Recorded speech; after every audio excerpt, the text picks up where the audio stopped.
एक गांव था। उस गांव के रास्ते में बहुत घना जंगल था। जंगल घना होने के कारण तरह तरह के पशु पक्षी जंगल में रहते थे। उसी जंगल में एक शेर भी रहता था। शेर कभी कभी गांव में घुसकर काफी तहलका मचा देता था। इसी वजह से गांव वालों ने जंगल के रास्ते में एक पिंजरा रख दिया। रात हुई, सभी अपने अपने घरों के अंदर चले गए। गांव शांत हो गया। तभी शेर उसी रास्ते से गांव की ओर जा रहा था। रास्ते में लगा पिंजरा उसके पैर में फंस गया और भारी शरीर होने के कारण शेर पिंजरे में बंद हो गया। अब वे उस पिंजरे में बुरी तरह से फंस चुका था। काफी कोशिश करने के बावजूद भी वे वहां से निकल नहीं पा रहा था। पूरी रात शेर पिंजरे में ही कैद रहा। सुबह हुई। कुछ समय बाद उसी रास्ते से गांव का एक व्यक्ति जा रहा था। व्यक्ति को देखकर शेर बोला, अरे भाई, अरे भाई। वे व्यक्ति शेर को पिंजरे में देखकर डर गया। शेर को काफी तेज भूख लग रही थी। शेर ने उस व्यक्ति से कहा, मेरी सहायता करो, मुझे बहुत तेज प्यास लगी है, मुझे थोड़ा सा पानी पिला दो, भगवान आपका भला करेगा। व्यक्ति बोला, नहीं नहीं, मैं तुम्हारी सहायता नहीं कर सकता। तुम एक मांसाहारी जीव हो, अगर मुझे ही अपना शिकार बना लिया तो क्या होगा। शेर बोला, नहीं भाई, मैं ऐसा क्यों करूँगा, आप मेरी भलाई करोगे तो मैं आपके साथ ऐसा नहीं करूँगा। शेर की लाचारी देखकर उस व्यक्ति को शेर पर दया आ गई और वह बगल के तालाब से पानी लेने चला गया और पानी लाकर शेर को पानी पिला दिया।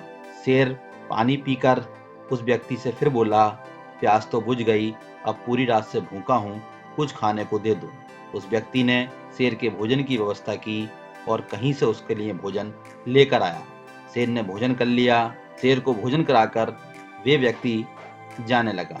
शेर ने फिर आवाज लगाई, अरे भले इंसान, मैं इस पिंजरे में बुरी तरह से फंस चुका हूँ, कृपा करके मुझे इस पिंजरे से आजाद कर दो।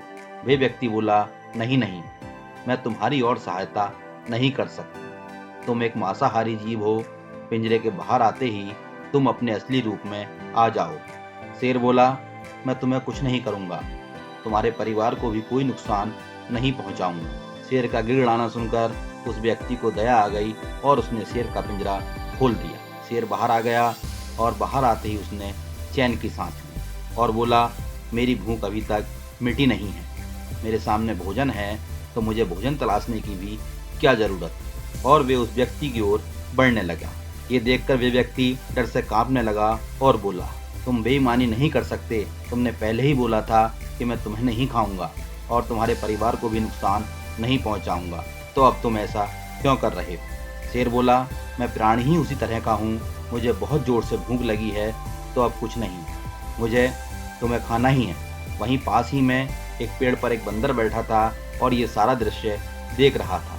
शेर और उस व्यक्ति में जब बहस चल रही थी, तभी बीच में से बंदर बोल पड़ा, क्या बात है भाई, क्यों बहस हो रही है। उस व्यक्ति ने बंदर को सारी बात बताई।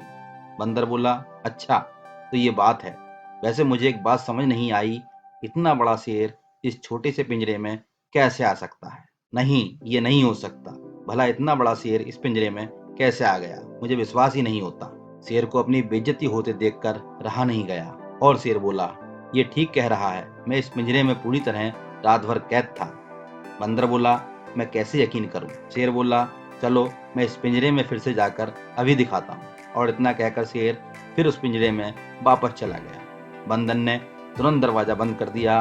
पिंजरे का दरवाजा बंद हो गया और उसके बाद शेर बोला, देखो मैं इसी तरह पिंजरे में कैद था। बंदर उस व्यक्ति से बोला, अब देख क्या रहे हो, तुरंत अपनी जान बचाकर भाग लो। और वे व्यक्ति वहां से भाग गया। शेर बेचारा फिर से पिंजरे में ही कैद हो गया। दोस्तों, इस कहानी से शिक्षा मिलती है, कभी भी किसी की मदद करें तो सोच समझ कर करें। विश्वास उसी पर करें जो सचमुच में विश्वास करने लायक हो। बहुत से लोग सच में बोलने का दिखावा करते हैं और सामने वाला व्यक्ति उन पर पहली बार में ही विश्वास कर लेता है। ऐसे दुष्ट लोगों से तो दूर रहने में ही भलाई है। ये कहानी कैसी लगी कमेंट करके ज़रूर बताना। अगर वीडियो पसंद आई हो तो चैनल को लाइक, सब्सक्राइब और शेयर करना।